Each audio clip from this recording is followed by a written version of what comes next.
안녕하십니까. 대한적십자사에서 나온 강명옥입니다. 우선 이렇게 그 지구촌의 평화와 세계인의 행복을 위한 방법을 같이 토론하는 자리에 초청해 주셔서 굉장히 감사합니다. 그리고 지금 외국에서 그 귀한 손님들이 많이 오셨는데 한국에서 머무시는 동안에 행복하게 보내시고 또 행복한 추억을 가지고 돌아가시기를 바랍니다. 저는 발표를 한국어로 하고요. 그다음에 영어 자료는 필요하신 분은 나중에 뒤에서 찾아가실 수 있을 것 같습니다. 제가 말씀드리고자 하는 것은 개발도상국에 대한 대한적십자사의 역할에 대한 것입니다.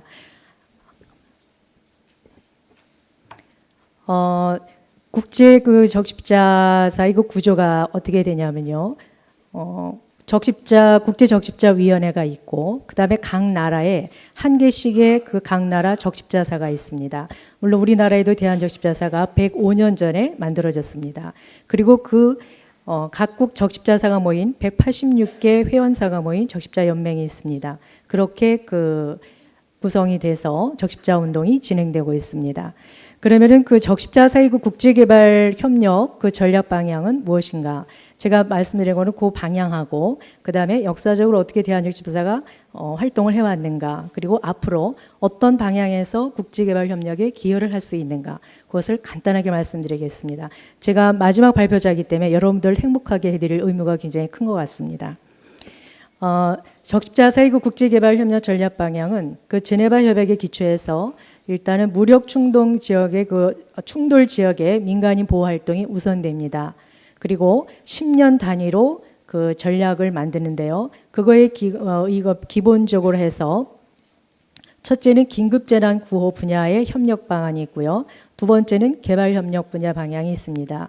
그래서 재난관리라든가 보건 또는 인도적 가치 증진을 시키는 그런 일에 저희가 협력을 하고 있습니다. 그래서 긴급재난 같은 경우는 요즘에 세계에 굉장히 많은 환경 변화로 인해서 여러 가지 피해가 많이 일어나고 있는데요. 그거에 대한 긴급 지원을 하는 사업을 말합니다. 그다음에 개발협력 사업은 개발도상국의 그런 인력 강화, 역량 강화 사업에 대한 것을 2, 3년 단위로 그렇게 진행을 하고 있습니다. 그래서 우리나라가 90년대 이후에 받는 나라에서 공여국이 된 것과 같이 대한적십자사도 마찬가지입니다. 90년대 이후부터 비로소 주는 적십자사가 됐습니다. 그래서 90년대 이전에는 어떻게 됐냐면 6.25 전쟁 후에 사실상 한국이 많은 나라들부터 원조를 받았듯이 대한적십자사도 외국 자매 적십자들로부터 지원을 받아서 전시 사업을 하는 가운데 인도적 사업에 대한 역량이 쌓여졌습니다. 그리고 56년부터 베트남 수의 농민을 지원하는 것으로부터 시작했지만 항상 그거는 가끔씩 일어나는 단발적인 지원이었습니다. 그 이후에 70년에 비아프라 난민 구호를 했던 지원 사업이 있었고요. 또 84년에 아프리카 가뭄이 심했을 때 이재민을 지원을 했었습니다. 그래서 대표적인 거를 몇 가지를 말씀을 드리겠습니다. 아르메니아에서 1988년에 굉장히 큰 지진이 일어나서 이재민이 50만 명이 발생한 일이었을 때 적십자사에서 지원을 했습니다. 이때는 소련과 대한민국이 국교가 없었는데 저희 지원으로 인해서 어떤 양국 간의 우호 협력의 그런 초석이 되기도 했습니다. 다음은 99년 8월에 터키 지진 피해가 일어났을 때도 국제연맹을 통한 다자 지원과 그다음에 직접적인 지원을 했습니다. 그다음에 이란 같은 경우도 90년에 테헤란 북서쪽에서 강진이 발생을 했는데 이때도 2만 달러, 그리고 약 9천만 원에 해당하는 의약품을 보냈습니다. 잠깐만 제가 잘못 넘겼네요. 그 다음에 2003년에도 역시 지진 피해가 났을 때도 지원을 했습니다. 그래서 자세한 숫자 같은 거는 자료를 보시면 될 것 같습니다. 그 다음에 90년 이후에 본격적으로 대한적십자사도 공여국 적십자사가 되었습니다. 특징은 우선 이제 국제 구호 규모가 굉장히 대규모화 됐다는 것과 그 다음에 계획을 세워서 연차적으로 프로젝트를 진행할 수 있게 되었다는 것입니다. 그래서 지난 2004년에 동남아시아의 지진 해일 피해가 굉장히 컸습니다. 그것이 원자폭탄 260만 개 위력의 그 쓰나미가 발생을 해서 그 주변 열화들이 많은 피해를 입었던 적이 있습니다. 이때 적십자사는 남아시아 지진 피해자 재원 대책 상황실을 설치하고 즉각 긴급 구호에 나섰고요. 그다음에 정부와 다른 민간 단체들과 함께 합력을 해서 그때 적십자사 단일 창구화를 해가지고 총 186억 원을 모금해서 2004년부터 작년까지 그 중장기적인 지원 복구 사업을 행한 적이 있습니다. 그다음에 2005년에 파키스탄 그 또 지진이 났을 때도 역시 그 민간 합동으로 그렇게 지원을 했습니다. 그리고 지난 2008년에 중국 스촨성 지진 피해가 굉장히 컸습니다. 제가 지난 3월에 중국에 가서 그 현장을 봤는데 아직도 복구 중에 있습니다. 아직 복구가 다 안 됐더라고요. 여기에서 적십자사가 총 46억 원을 지원해서 현재 학교를 짓고 있고 또 다른 협력 사업을 해나가고 있습니다. 그리고 지난 2월에 IT에서 지진 피해가 굉장히 크게 났습니다.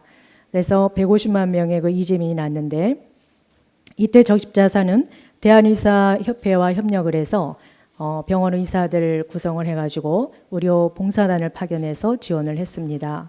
그리고 현재 중장기 차원에서 혈액 사업을 그 전개하기 위해서 현재 현지 대표단을 파견을 하고 있고요. 그다음에 독일, 스위스 여러 나라의 대표단들과 함께 중장기적으로 재난 복구 사업을 진행하고 있습니다.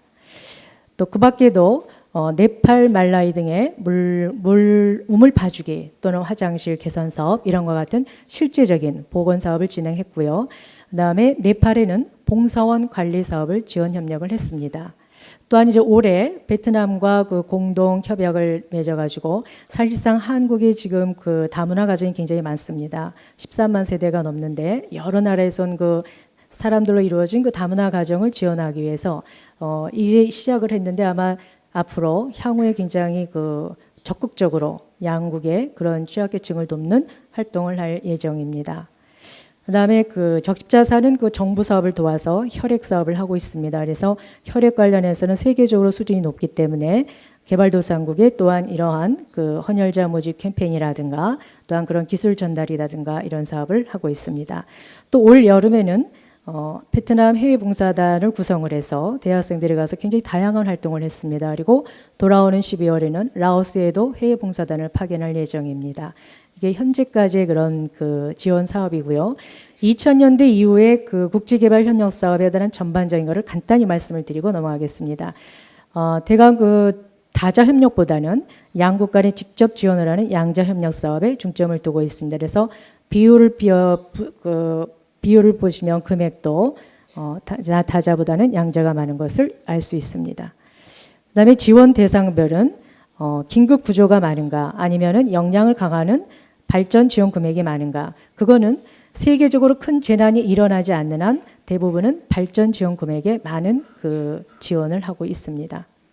그다음에 지역별 현황은 아무래도 그 인접거리 있기 때문에 아시아 태평양 지역에 집중돼 있지만 미국의 카트리나 그 피해 지원이었을 때는 그쪽 금액이 늘어났고요. 그다음에 2007년에 키르기스탄 부르청소년 지원 사업을 했을 때는 유럽의 비중이 커졌었습니다. 그래서 앞으로 그러면은 적십자사가 국제사회에서 개발협력 또는 세계평화 또는 어떤 인도주의적으로 어떻게 기여할 수 있는가 그 방향을 보면은 첫째는 정말 그 기후변화 이상으로 너무 많은 재난이 일어나고 있습니다. 그거에 대해서 대규모 해외 재난 상황에 대해서 재난 대응 시스템을 저희가 구축을 해가지고 그거에 대해서 효율적으로 의료단 파견, 봉사단 파견 또한 중장기적으로 진행되는 그런 복구 사업에 지원을 할 수 있을 것이라고 봅니다.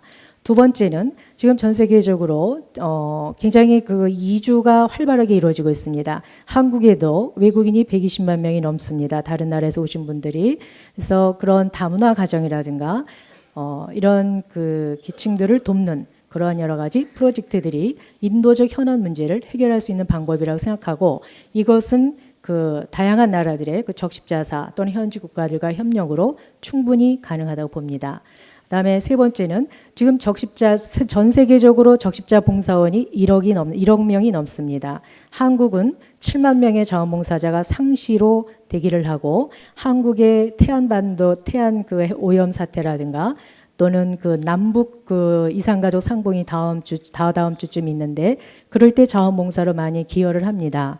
그러다 보니 그리고 또 한국이 IT 강국이다 보니까 저희가 자원봉사 관리의 그 시스템이 굉장히 선진화되어 있습니다.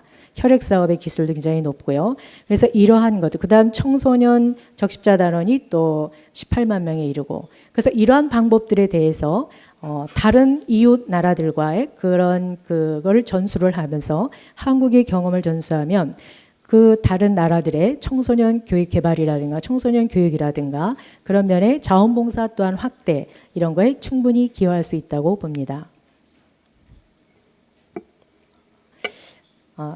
다음 한 장이 안 나왔는데 그래서 실제적으로 적십자사가 이제 다다음 주면은 105주년 기념식을 갖게 되는데요.